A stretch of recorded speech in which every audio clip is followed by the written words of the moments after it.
Hey, this is Ellen Hyslop, co-founder of The Gist, and this is the Sports Business Conversations podcast from ADC Partners.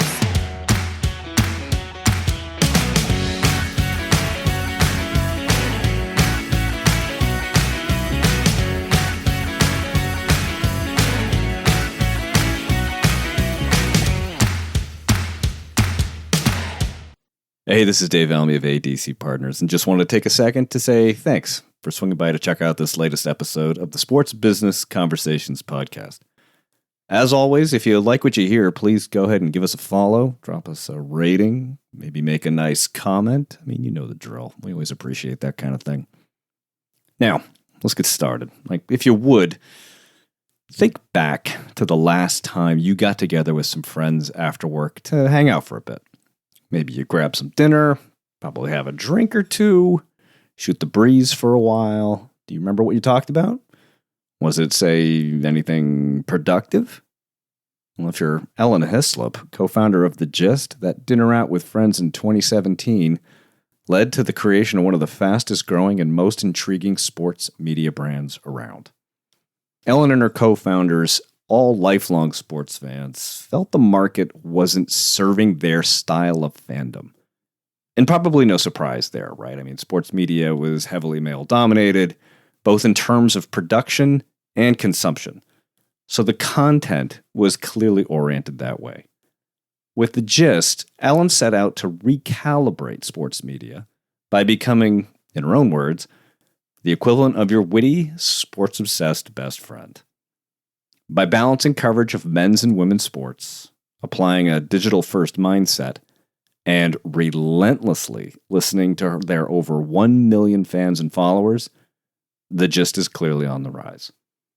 In our conversation, we go into the launching of The Gist, growing a new media brand from scratch, the smart moves and missteps along the way, and thoughts on how she and the Gist team might celebrate their next million followers.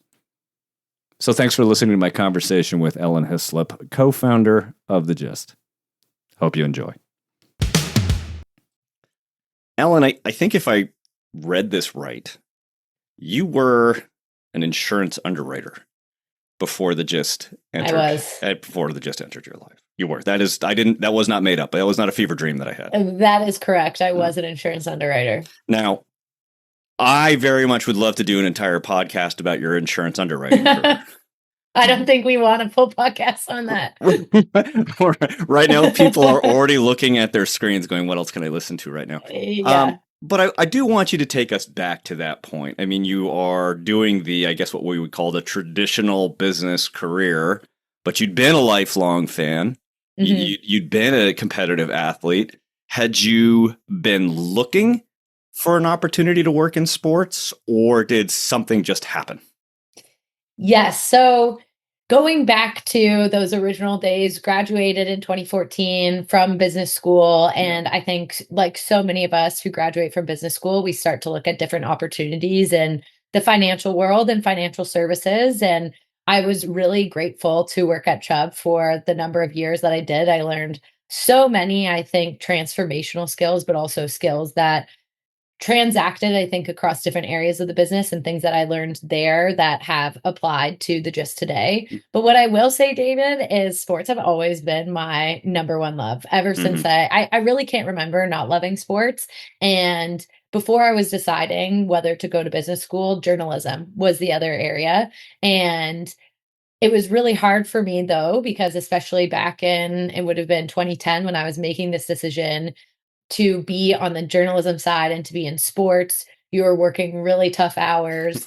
There wasn't a lot of opportunity for women. You weren't getting paid a lot. And so really had that conversation with my parents of like, business, everything is a business. And so it opens up so many different doors. And so there's a way for you to ultimately potentially get back into sports if you enter with a business degree, as opposed to starting with a journalism degree and then trying to make your way into business.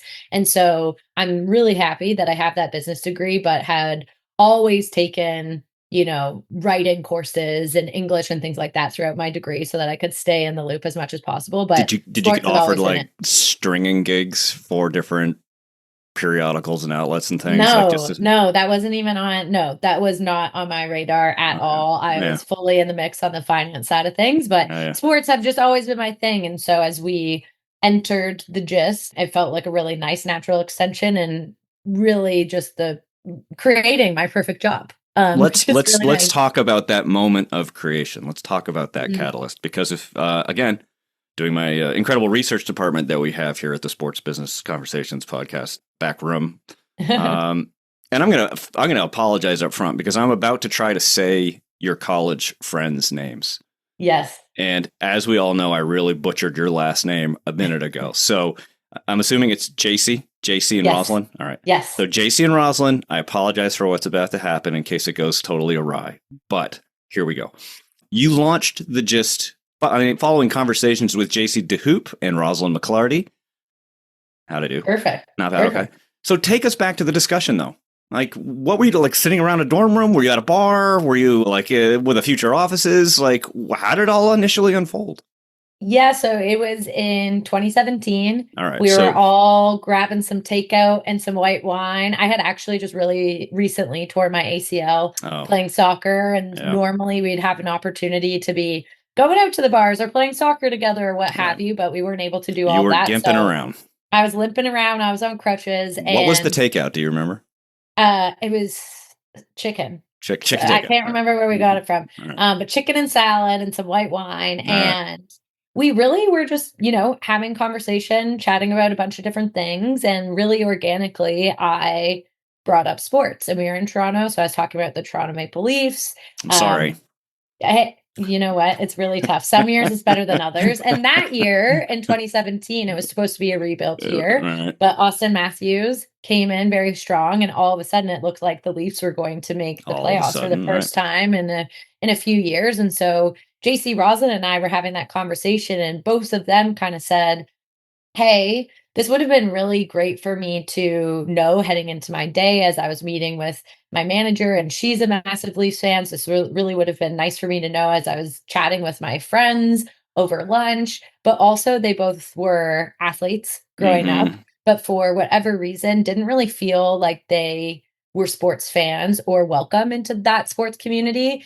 And in that conversation, I said, you know what? It's so funny. I have so many friends who will text me when they are going to a game and need to know what's happening, or they're creating their fantasy team and they want some tips. And what we dove into really in that conversation quickly was, why is it that so many women and so many other underserved sports fans feel like they're left out of the community looking in? And what we really kind of settled on in that conversation is that there were three things that we really noticed in the sports world. The first one is that the majority of content was created by men. And therefore the majority of content was created for men, and oftentimes avid male sports fans. Like, you could look at ESPN and say that was created by men looking for avid male sports fans. And then the majority of the actual content was of male athletes.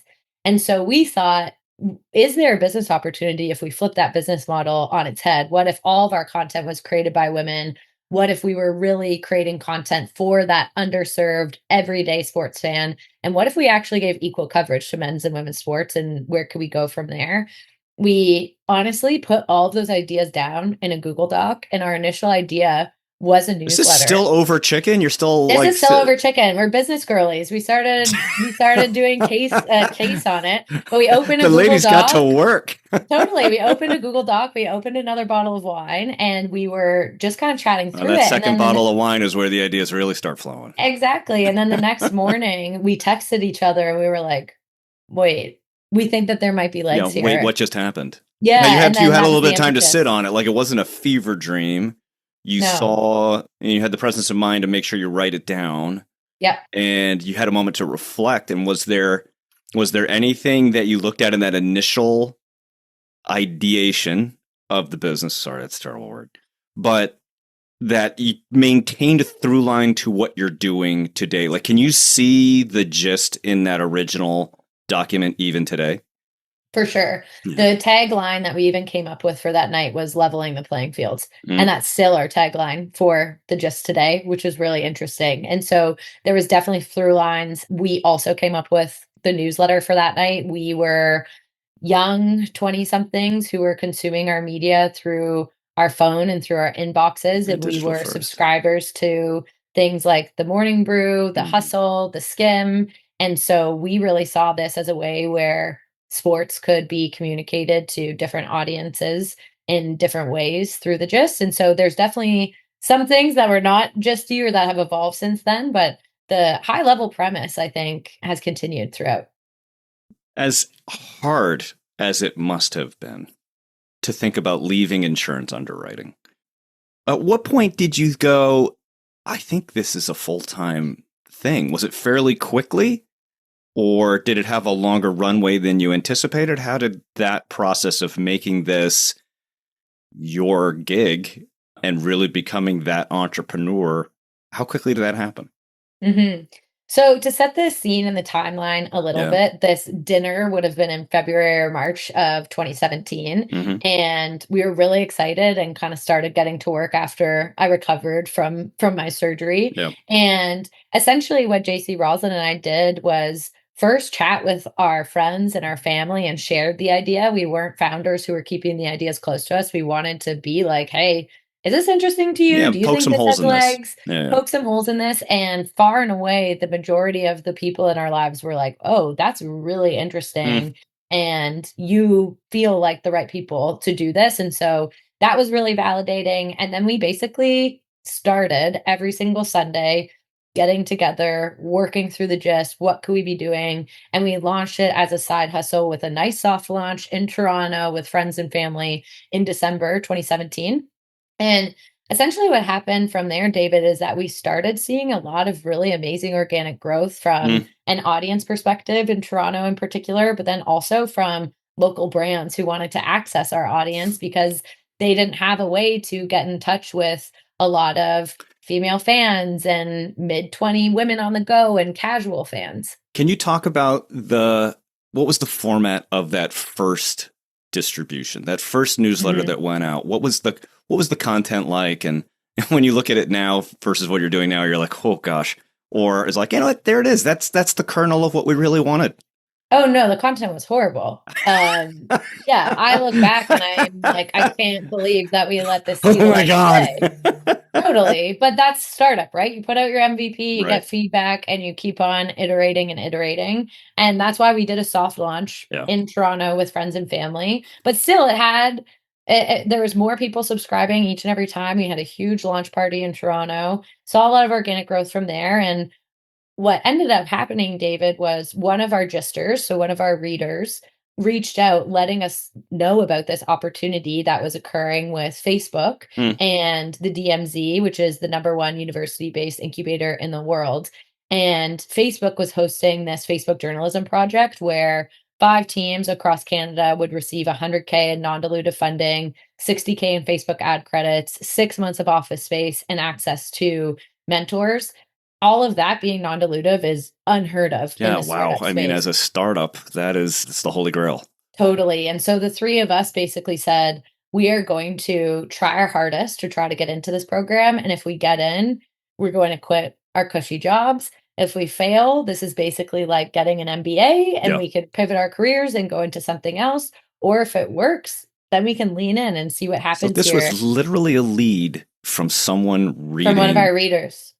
Yeah. the gist. Yes, exactly. So then we were one of the top 5 teams in Canada that was selected. We quit our jobs and really we were able to grow and I think really prove our business model at a high level that there was something there. It's funny when you're doing this kind of thing, when you're doing the startup Yeah. and you have the idea and it feels really good and you're talking to the people around you, but it feels like almost every step of the way you're getting validation on this idea. Of course, you're going to have like naysayers, like, oh, that's crazy Mhm. kind of thing like that. But for the ones that really mattered to you, parents, friends, family, to have that evolve into meta, Mhm. evaluating this idea must have been supercharging for the three of you and actualizing this. So that's a pretty amazing origin story, right? You go to the Meta, you find the success there, quit the day jobs, and that evolves into where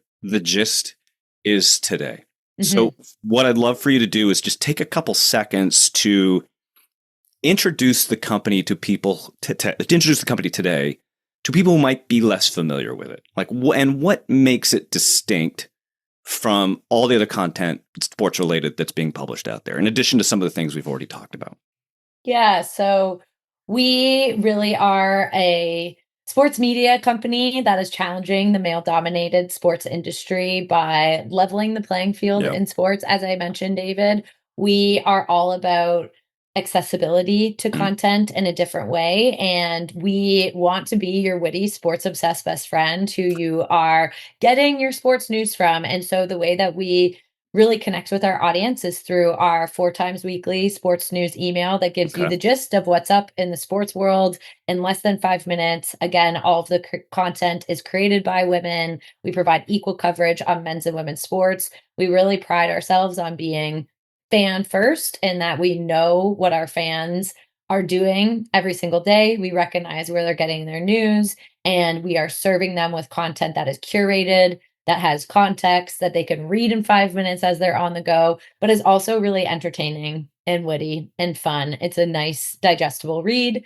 And then we have also expanded into connecting with our audience through social media. So Instagram, TikTok, X, formerly known as Twitter. And then also we have a twice weekly podcast called The Gist of It that's hosted by myself and my best friend that allows us to dive kind of deeper into those intersectional pop culture moments in sports. But I think really the gist exists in this space where if you are a sports person who feels like you don't 100% feel like you're getting everything that you want from something like an ESPN, you want equal coverage, you want a different perspective, you want a tone that is from a friend as opposed to a tone that is from a man in a suit talking at you, then the gist is the place for you to visit. Oh, suits. Ugh. Kind of sorry.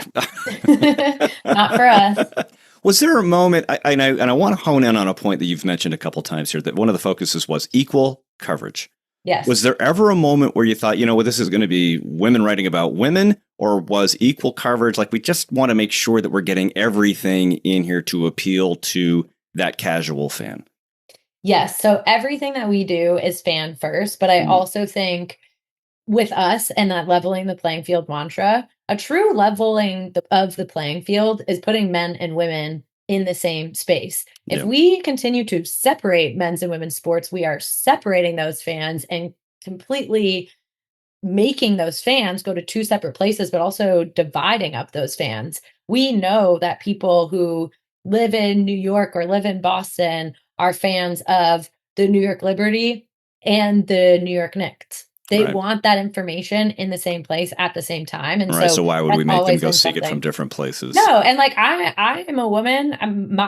My favorite teams are men's sports teams. I still want that. It's just I want the content in a different way that matches my consumption habits. When we started the Gist, David, I think it's different now, where so many people, so many businesses have digital footprints. They might have newsletters, they might have social media. When we started the Gist, that was not the case. A newsletter was this kind of new thing. Providing news on Instagram was a very different idea. And so a lot of traditional sports media was still like, if you don't have rights, if you don't have a show, you're not going to get fans. And we said, yeah, we're not going to get the avid male fans over 45 that who type love of fan. Exactly. But if the sports industry is going to grow, and if the sports industry wants to future proof itself, it needs to think about how can it be engaging with millennial and Gen Zs in a different way, and how can it be engaging with women in a different way. And we feel like we're the answer to that.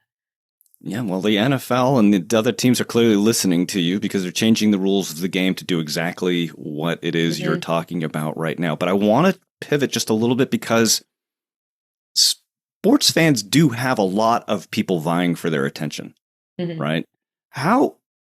And that can be notoriously difficult to grab. And worse, it can be a pretty expensive proposition to try to get in front of people. So where have you been most effective in gathering that attention in a noisy marketplace? Where have you been effective, and what are some of the means that you've done so that stick out to you? So what's interesting, David, is that it's a noisy marketplace for avid sports fans. It's Okay. not a noisy marketplace for our audience that Mm, is looking for a different POV, that's more of an everyday fan, and or that is looking for that equal coverage on men's and women's sports. And so when we survey our audience, when we look at their behaviors, we're actually their number one source for sports. And mm. that's on top of ESPN, that's on top of CBS. They're coming to the gist first. And so I think where our job is, though, we still want gisters tuning in. We still want gisters to be watching games when they have the opportunity. We still want them leaning into different forms of content. The biggest piece of feedback we get from our audience and why they come to us, though, is that there's Amazon now, there is CBS, there's NBC, there's ESPN. They all have different days of NFL games. Then there's ESPN Plus, where sometimes they're covering AUSL and then they don't know when the WNBA is on one night. And so they come to the gist because they say, I can't track all of Like, I this. I can't get don't all have this down. subscriptions to everything, Yeah. but I know that the gist is going to tell me what I need to know, Yeah. none of the BS that I don't need to know. And so that's why we're becoming the go-to choice for this everyday on the go female fan and some of those avid fans who are just like, I can't maintain Yeah, yeah. following for everything. Can you talk about the gist's voice? I've heard you use the phrase the gisters and people Mhm. who in the community that you're building here. And I think, you hear conversations all the time about authenticity, yada, yada, yada, yada, and things like that. And I don't mean to be dismissive of authenticity. It's just that everybody uses it in every instance right now. Mhm. But for the gist, creating that brand voice and staying true to that brand voice, I suspect is critical to how you're communicating to gisters. So can you talk about the development of it and how you stay true to that brand voice and how you want people to react to it? It was really hard to Yeah. develop that brand voice in the early days. I think that it was too casual and a little bit too sassy and too fun. And we got a lot of feedback from a lot of people working in the corporate world saying, look, the content is great, but it feels like I'm texting you as opposed to it feels like I'm getting an email from you. This might Mm. work on social, this might work on text, but you need to evolve to be able to appeal to different types of people and be aspirational as well. And so our voice and tone has really evolved over the years as Yeah. our audience has provided us feedback. We listen to our audience so much, David. We are in Yeah. our inbox all the time. We are listening to our DMs, our comments. When people call into the podcast, we really want to understand. And I think the biggest thing, David, where we've evolved is that we have grown as a business to hire fantastic people on our team who have way more experience and are way smarter than me to help craft our tone, to help craft our voice, to help figure out how we're going to approach these stories. And we've developed really this style guide where I would say in the last 2 to 3 years, we've really come into our flow Mm-hmm. on what exactly that brand voice is across the newsletter, social, podcast, and everything else, where we are that approachable, witty, sports obsessed best friend who's keeping you in the know. And we want to be positive space for people to get their sports news and to feel like they're getting their news information in a fun way in comparison to kind of what we're seeing right now in the broader news landscape too. Um, so it was hard, but I feel like we've really hit it. We've hit the nail on the head in the last couple of years. Did you have to really suppress some of that more cheeky parts of your personality? A little take the sass down. Totally. Yeah, there's like and then there's some areas where I'm like crank it up. I think that social media gives us a little bit more Yeah, a little of bit a more air. space to crank it up. I think too when we're thinking about our voice to give more examples, we're our team is our audience. We are on TikTok. We are watching the trends. We're watching Love Island while we're also watching the UEFA Euros, you know? And so we're able to incorporate all of these pop culture references Right. at the same time that we're speaking about sports. And then the audience is like, oh, I feel like I'm talking to my friend. I see myself in the gist. But don't you think that's one of your superpowers? I mean, the line between Yes. pop culture and sports now is very Then, permeable, right? mhm, There's not really even a border anymore. So being no. able to have that conversation now also provides a level of distinction from I'll use the word legacy brands who Yes. are focused on that. Oh, the avid fan just wants sports. Casual fans more open to Love Island Wave of Finals kind of conversations, aren't they? For sure. And I think what we've really found, and I think what some other emerging properties have found, is that that intersection of sports, pop culture, and storytelling, Mm. that's when a story really does well. Can you give an example of that intersection right Mm. there that has been demonstrative of that for the gist? Is there some story that's recently that you've experienced that, boy, that's the center of the bullseye for where we're finding success? I think there are so many examples. Off the top of my head, I think a great example that we can kind of think of is how do we use pop culture or memes Oh yeah. to then bring into sports? And so two things recently would be Love Island, and when there's that meme where she's like, "That's my dream date." Cute. And so we would do things like a full meme carousel there of, watching the Blue Jays win 11 straight Yeah. games. That's my dream date, whatever. Or the Coldplay meme where it's something like me and all of my sports merch, stuff like that. But then there's also the storytelling of, the intersection of celebrity and culture and sports, and how we intersect and make reference to someone like Russell Wilson might be Sierra's husband. Like there's different ways in which it Right. intersects. And what I will say too, David, is that our Sunday newsletter, we recently relaunched it and renamed it called the group chat. So we have a Monday, Wednesday, Friday sports news email, gives you the gist on what's happening in sports. And then our Sunday newsletter is more lifestyle forward. And it's Mm. really a space where we talk about the intersectionality between sports and culture and how it applies to our gisters' everyday life. And so this upcoming Sunday, for example, David, ours is talking about fashion and style and the influence in sports, and in particular, deep diving into track and field and Mm. how that sport has done an amazing job of allowing its athletes to share more of their personality and their values through what they're wearing, how they're styling their hair, their jewelry, their manicures, all that sort of stuff, and what it's done to drive fandom and what it's done to drive business too. And those are the stories that are interesting to someone, because then they're also seeing themselves and say, okay, this is what Carrie Richardson wore. Now I am going to go out and try to have my nails look the same way, or I'm going to go out and buy the same necklace that she was wearing when she won the gold medal. So I think that there's continued intersection opportunities for us with this type of fan who we're speaking to. Any startup has moments where you think, nailed it. And other moments when you think, oh man, that was a misstep. Shouldn't have done Mhm. that. What are some of the ones, both success and missteps, that stand out to you as you've continued to breathe life into the gist? Oh my gosh, we make missteps every single day, David. I think probably most people who come on your podcast say that. Mostly the mistake of coming on the podcast. We'll see Yeah. what you're saying.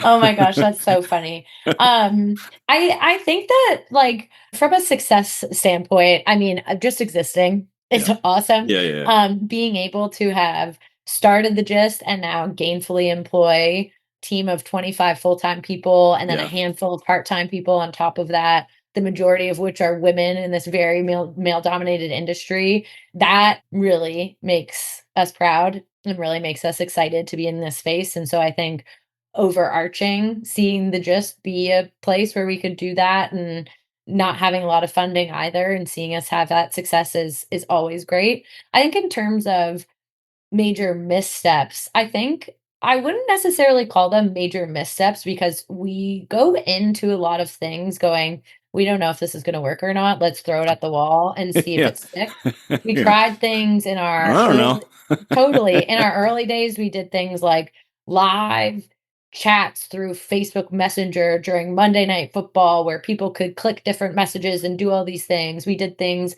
live Facebook Messenger chats during the NBA championship or the NHL final.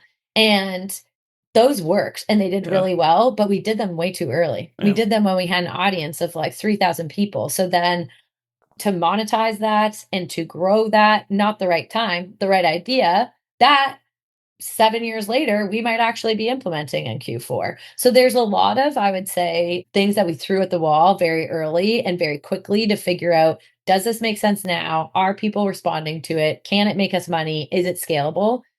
Is it worth our time? And then figure that out and say, okay, when can we actually revisit it? I think the biggest learning, I'd say, probably starting in 2022 for us is how we're prioritizing our time and what we're going after. Yeah. And half the time we don't know. We don't know if we're making those right decisions even now. But you just have to really think about, okay, what are your KPIs for this year and how are we laddering up to them? It's one of the fascinating things about being digital business focused in the standpoint of it really doesn't cost a whole lot to get a new idea up and running, right? Yeah, you can try it. You can try it, you can throw it against the wall, but what I think you hit on is the essential point. Yeah, okay, it works and people are enjoying it, but can we scale it? Totally. And it sounds silly, but can we make money from it? I mean, right? I don't know. Hey, just that because doesn't it's sound fun silly. and We're not a interesting. charity. Yeah, right. I mean, it's Right. just because it's fun and interesting doesn't mean that it's going to be something that's going to help this business become what it needs to be. Totally. And just because like we might be interested in it or Yeah. we might think the content is cool, our audience doesn't. Yeah. Or people aren't responding. Like we really, really listen to our audience, and we really listen to our brand partners, and we try to find those places where they're saying the same things. So let's talk about that. Like you've said a couple times, like the point here is to provide equal coverage to men's and women's sports and to fans of both. Mhm. And I'm interested in someone who talks to their fans a lot and is listening to them a lot. I wonder if you've been able to detect a difference or differences between the way that a fan of men's sports consumes that product versus a fan of women's sports consumes that product. Do you find distinctions between those kinds of fans?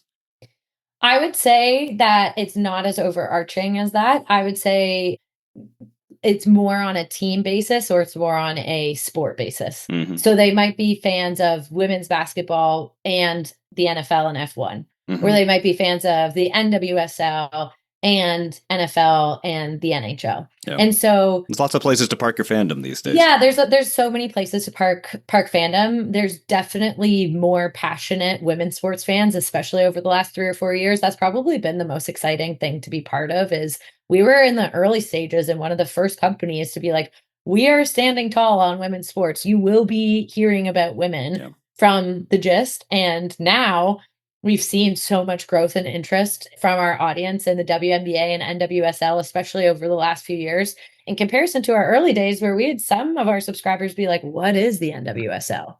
And where can I watch the WNBA? Right? Like the landscape has changed so much in the last few years. So I wouldn't overarching say men's sports versus women's sports. What I will say is on the men's sports side, David, to your point, there are so many more options. But there is also the fandom is different because there's history there. There's context there. If you're a Red Sox fan, you might be a Red Sox fan since you were 5 years old. And that's the house that you were brought up in.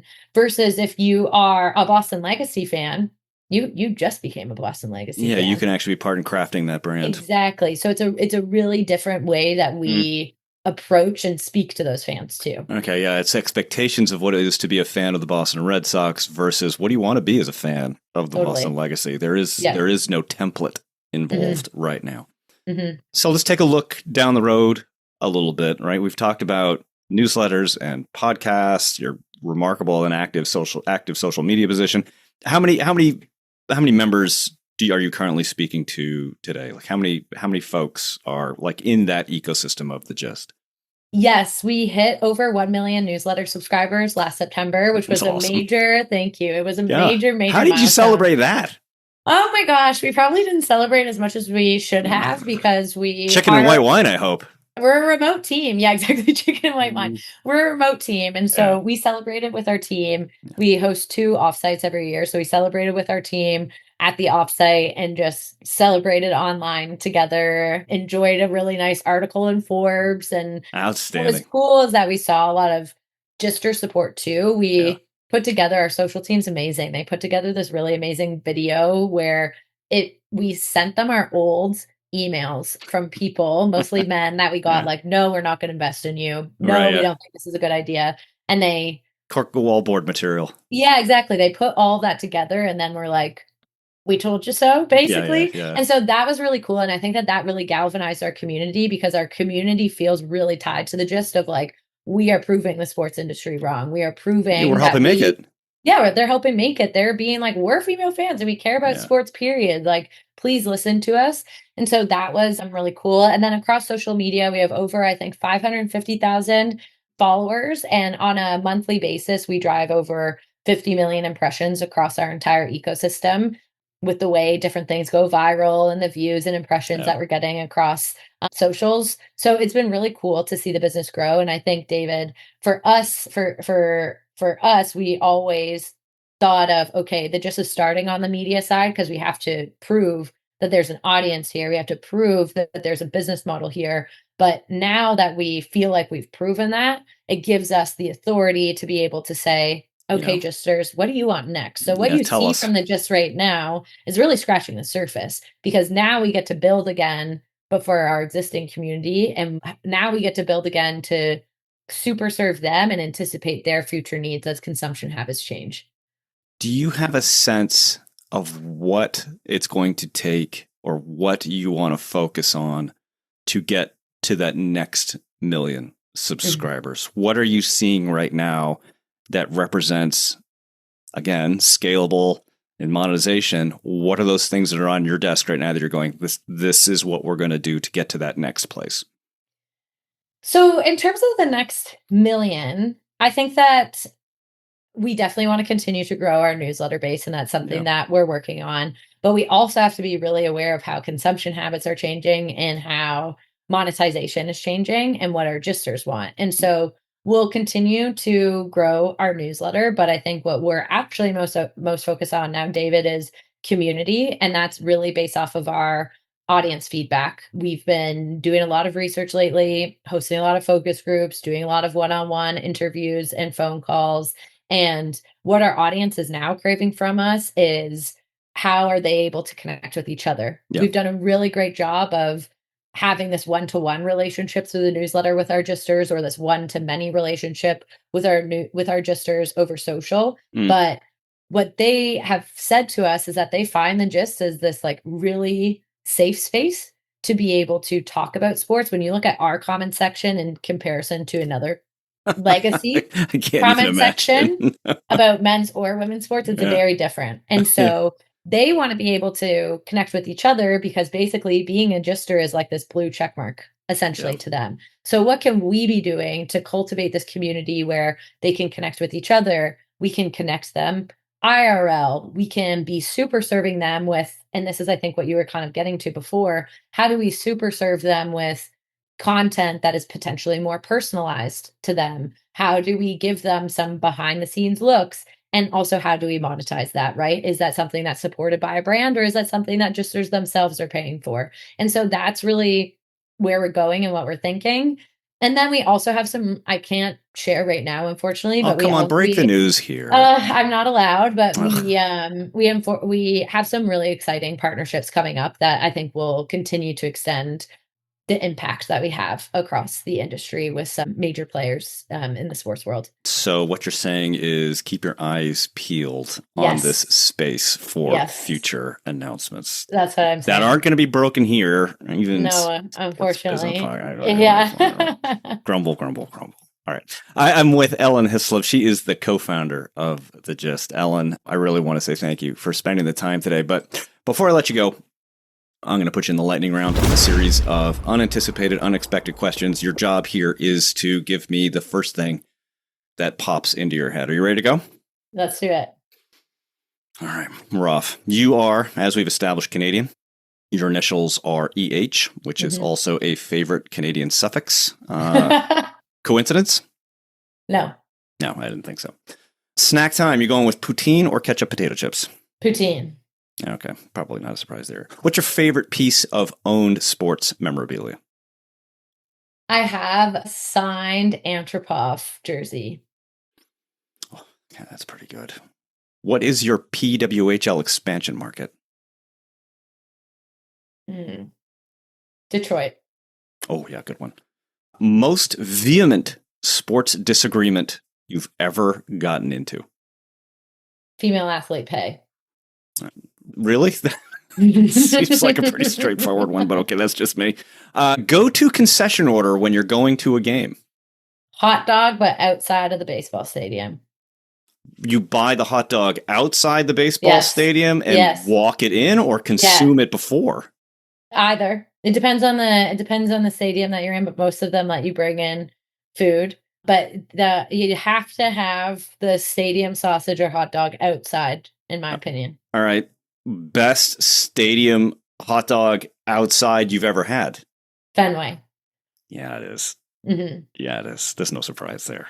Mm-hmm. As a Red Sox fan, I can speak to that. Okay, last one. It's a fantasy pick'em. I'm going to give you two scenarios. You can only choose one. Okay. All right. Help Canada win the World Cup as a soccer player, or the Gist growing bigger than ESPN? The Gist growing bigger than ESPN. that was a no-brainer. That turned out to be more of a softball than I thought. No. Canada needs a lot more help than what I could bring them. That's for sure. But you would win with them. It would be sick. But you're sticking with your original answer. Yeah, no, I'm sticking with the original answer. More of an impact that way. Ellen, appreciate the time. Thanks so much. Thanks for having me, David. Thanks for listening to this episode of the One-on-One Sports Business Conversations podcast. If you enjoyed it, we always appreciate a subscribe, share, comment, or like. And don't forget, you can always find past episodes at abcpartners.com/podcast. This podcast is written, produced, edited, and hosted by Dave Almy. And theme music was composed by Scott Holmes.